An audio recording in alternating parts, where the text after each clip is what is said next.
남편하고 말싸움만 하면 결국 찜찜하게 끝나시나요? 말을 더 많이 하면 할수록 오히려 남편에게 말리는 느낌이 들 때가 있을 겁니다. 남편과의 말싸움에서 바보가 되지 않고 당당하게 이기고 싶으신가요? 그렇다면 이 영상 끝까지 봐주세요.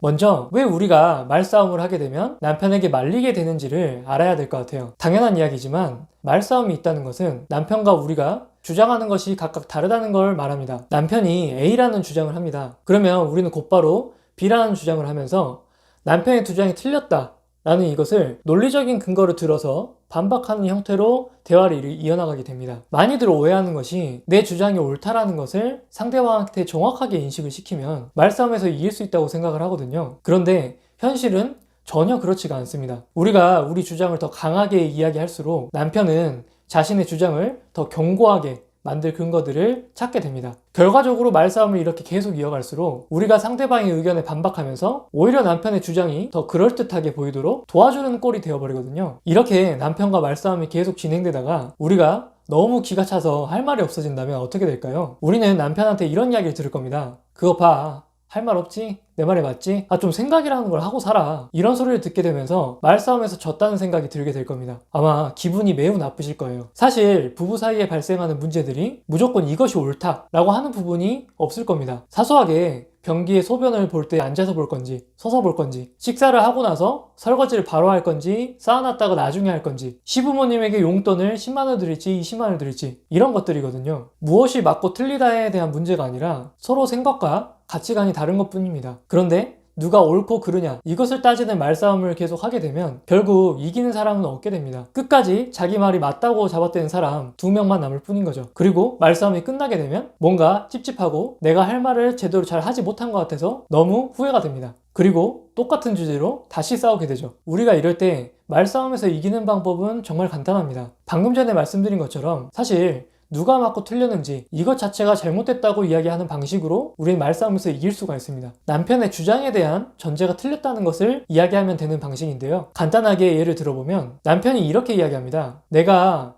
여자도 아니고 매번 변기에 앉아서 소변을 봐야 되냐, 이렇게 이야기를 하면 우리는 보통 일반적으로 이렇게 주장을 할 겁니다. 소변이 튀고 냄새가 나지 않냐, 이렇게 하실 수 있죠. 그러면 아마 남편은 이건 남자의 자존심이다, 내가 화장실 청소는 더 많이 하지 않느냐, 무슨 냄새가 난다고 그러냐, 너가 예민한 거 아니냐 등등으로 말도 안 되는 주장을 계속 하게 될 겁니다. 그런데 만약 우리가 왜 변기에 앉아서 내가 볼일을 봐야 되냐, 그건 틀렸다 라고 주장하는 남편에게 볼일을 앉아서 보든 서서 보든 그게 맞다 틀리다는 없는 것 같아, 그냥 당신이 나를 위해서 아이들을 위해서 앉아서 봐줬으면 한다는 그런 이야기를 저번에 한 것뿐이야 라고 이야기를 한다면 어떨까요? 남편이 화장실에서 볼일을 어떻게 보든 간에 우리는 남편과의 말싸움에서는 지지 않게 될 겁니다. 오히려 우리의 주장이 남편에게 훨씬 더 설득력 있게 보이게 될 거예요. 왜냐하면 남편은 우리에게 나는 서서 볼일을 보는 게 맞다고 생각한다, 이것이 옳다 라고 주장하려고 했는데 우리는 그것이 옳고 그르다는 것 자체가 논쟁거리가 안 된다 라는 의미를 전달하면서 남편의 주장에 전제되어 있는 것을